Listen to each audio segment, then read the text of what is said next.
Essa minha nova do prédio é muito Morto. Sabe que de repente isso pode ser bom? Todos os grandes artistas sofreram antes de ficarem famosos. Aquela moça escreveu Harry Potter quando era pobre. Mas a fome, a solidão e o cansaço que me fazem sofrer mais.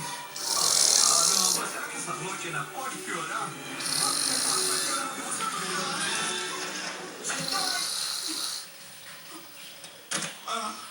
Por quê?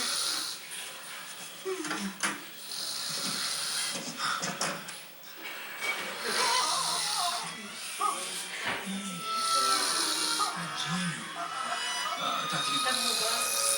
Eu tenho que dar um jeito nisso. Isso aqui vai ser.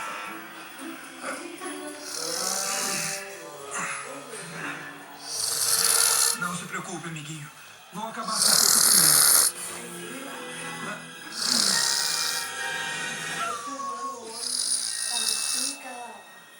Quem falou isso? Ué, quem você acha que falou? A sua última vítima. Vamos fazer um negócio? Olha só, a gente pode resolver isso sem envolver seguradoras. Eu posso, sei lá, ir morar com você durante alguns meses.